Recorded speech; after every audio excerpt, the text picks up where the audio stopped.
Welcome to our weekly Get Pregnant Now Quickie.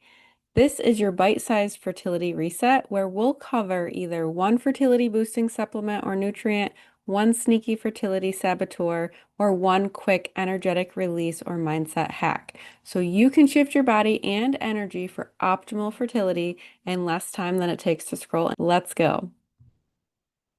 Welcome to the Finally Get Pregnant Naturally podcast, the podcast helping women identify the real reasons you haven't conceived or stayed pregnant so you and your partner can finally grow the family of your dreams. I'm your host, Dr. Katie Wood. Let's dive in, shall we? And today, we're not adding more info, right? We are inundated with information every single day. Do this, don't do that. It can be overwhelming, it can be dysregulating, and sometimes just downright confusing. So, we're actually going to do something deeper for fertility today, something energetic. Now, remember, energetic or emotional blocks was one of the 5 reasons I gave on Tuesday's episode for why you may not be pregnant yet. So if you haven't watched that episode yet, make sure you check it out. And today I'm going to be guiding you through a gentle process to alchemize the big emotions that you may be holding. And you might not even be aware that you're holding these or where they live in your body.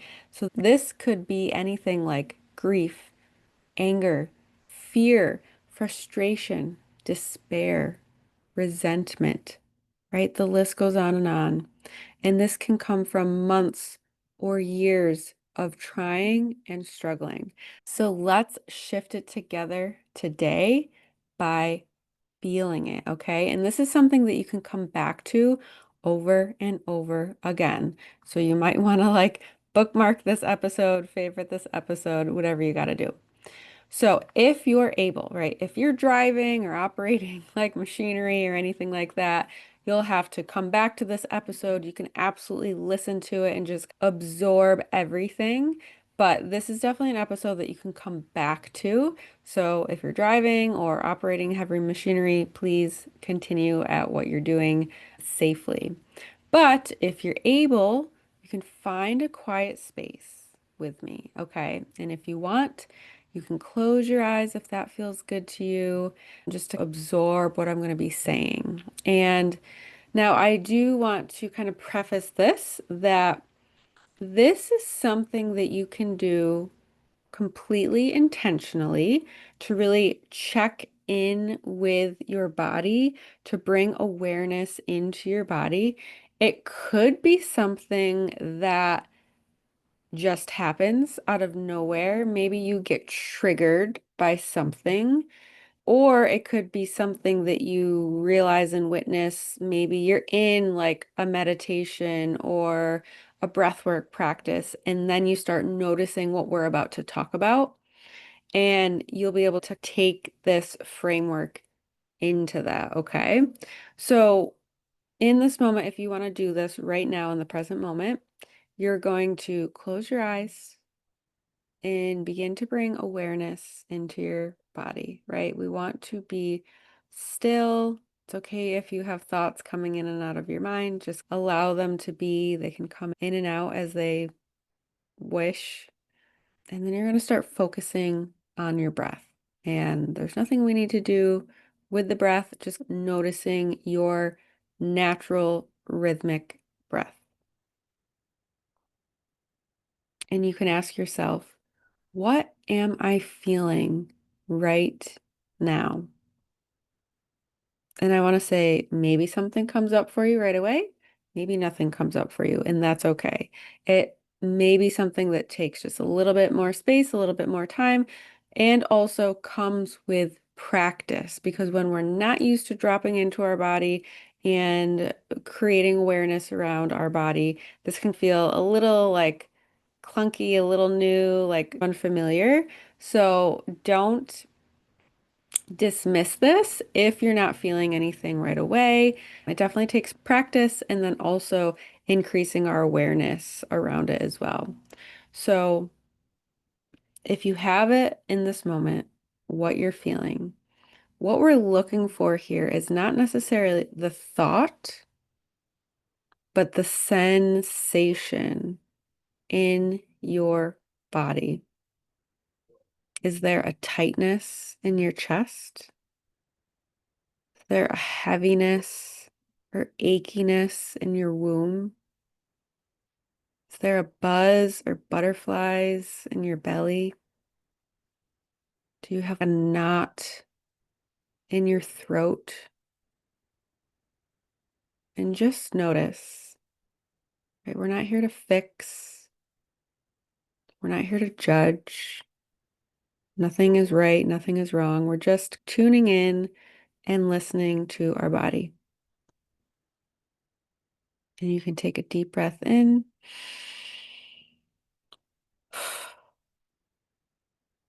And if you're finding that sensation, I'm just going to say for me, a lot of times if I have something coming up, I'll feel it as like a tightness or knot in my throat.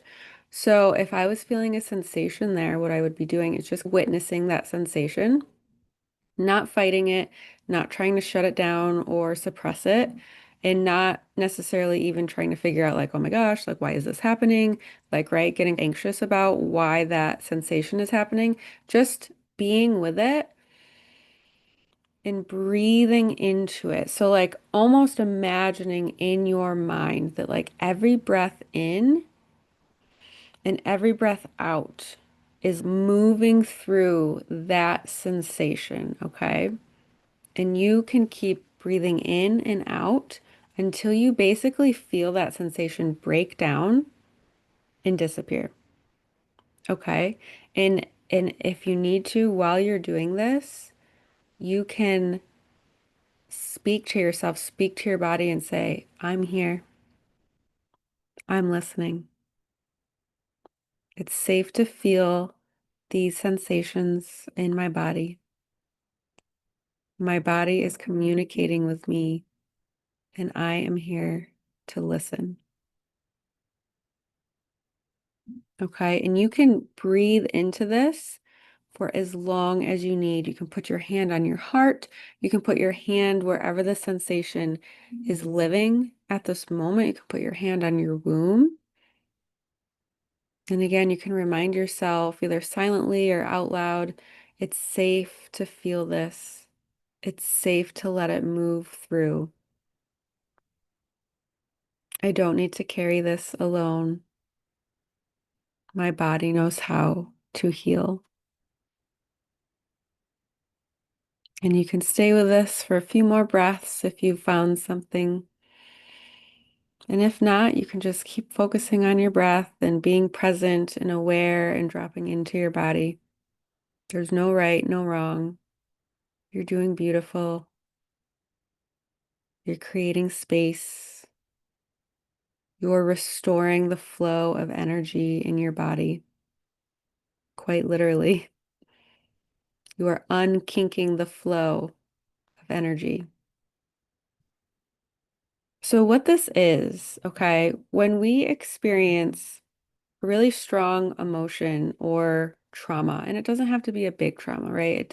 It's not about being a big or a little trauma. When we experience something that maybe makes us feel unsafe, and we either don't have the tools or the ability or the time to process whatever happened, what can happen is our body holds on to that trauma, whatever it was that happened.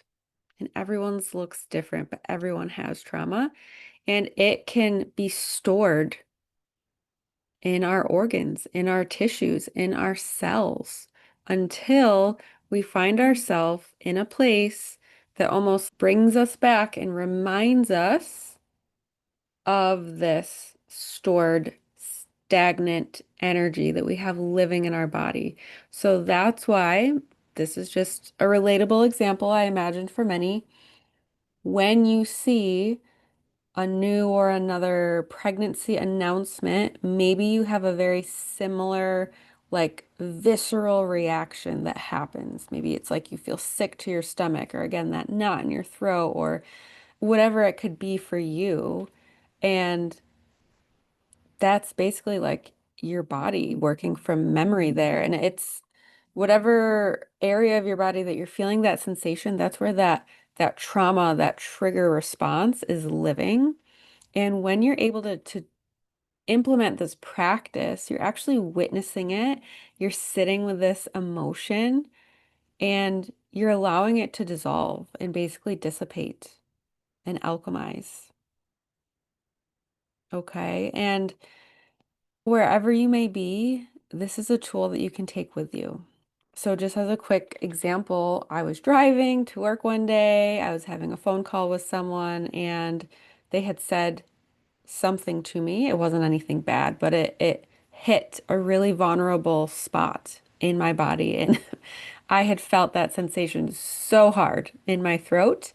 We got off the phone. I'm still driving, and I implemented this practice. I just breathed into that area. I spoke to my body. I let my subconscious mind and my body know that it's okay to feel this. I breathed into it. Some tears fell from my eyes, and that was very cleansing. And then eventually it just like breaks down and trickles and washes away. And then that was done. And that was so healing for me because in the past, like, I remember having somewhat similar situations in the past, driving to a different job and just, nope, nope, I don't have time to cry. I don't want to go to work with a red face and just shoving it down, shoving it down, shoving it down. And so many of us do that because it's hard, right? Sometimes it is hard to create space to feel these emotions because we live in such a go, go, go lifestyle, or it's uncomfortable and we don't want to feel it. So then we continue to suppress them even though they keep triggering or popping up and wanting to be healed by us through repeated patterns and triggers or whatever it may be. So, this is just a really beautiful, beautiful practice. If you definitely know that you're someone that doesn't like to cry or you don't like to feel your emotions, then this is definitely something that I would recommend practicing and tuning into. And I want to let you know that you can come back to this process any time. And once you do it a couple of times, you're going to know exactly what to do. You won't have to come back to this. But I want you to use this and have this as a tool in your toolbox, especially on the hard days, on days when you feel triggered, whether it's another argument with your husband about what is the best next step for you to do on your fertility journey, whether it's you're getting your period, you see another pregnancy announcement, whatever it may be, come back to this, right? The days where you just want to scream and cry and crawl under a blanket because your body is not just a vessel for fertility, it's a very sacred space for alchemy as a woman. And every time you choose to feel rather than repress or freeze, you're healing. You're softening your nervous system. Okay. So I just want to honor you and the courage today for listening to this, for practicing this, even for setting the intention to do this in the future when you can, right? You didn't bypass this opportunity. You didn't numb out. You showed up for yourself, your future baby, your family. And that, my love, is the energy that creates miracles in your life. And to really take this steps deeper, I want to offer you one of my very popular fertility resources that's going to take you levels deeper into this process to really anchor it in for you and into eventually a guided 10-minute drop into your body meditation. And this is all going to be from my Fertile Womb Embodiment 7-day challenge. So this challenge will show you how to create conscious awareness in your body, plus the benefits for your fertility. So this is definitely for you if you're someone that just does not feel comfortable with your emotions, and or if you feel relatively comfortable but you want to take it to the next level. It's also going to show you how to anchor in safety in your body so you can move through and leverage these emotions and sensations that are coming up for you on your fertility journey, because what a beautiful space and season to really do so much healing. And then also how to integrate your next level you on your journey to motherhood. You are going to level up yourself in the now moment, but also on your fertility journey and for your motherhood journey. So the link for that Fertile Womb Embodiment 7-Day Challenge will be in the show notes. You are so welcome to it. And let's recap what we just did. So this wasn't just a meditation, right? Another meditation to plug into. This is a tool that you can take with you literally anywhere, right? Once you know how to do it, it is a tool. It is a shift in your body, in your energy. So you brought awareness to what your body is holding and showing you through sensation instead of staying stuck in your mind, in your head, right? From the neck above, so many of us are stuck from the neck up. We avoid going into our body because that's where we can feel like icky things that maybe we don't like or we don't want to see. You allowed big emotions without feeling like you need to fix it, label it, or judge it. You breathed life and energy into stagnant places. And in doing so, you softened your nervous system and opened your womb space to receive. And you reminded your body it's safe to feel, which is foundational for fertility. So this is how you alchemize, not by avoiding emotion, but by witnessing it. So thank you so much for listening. I hope you really enjoyed this practice in this episode, and I hope that you have a great rest of your day, and I'll see you on next Tuesday's episode. Just a quick disclaimer, this podcast is for educational purposes only and does not replace medical advice. Please speak with your licensed provider before beginning any new health routines or supplements.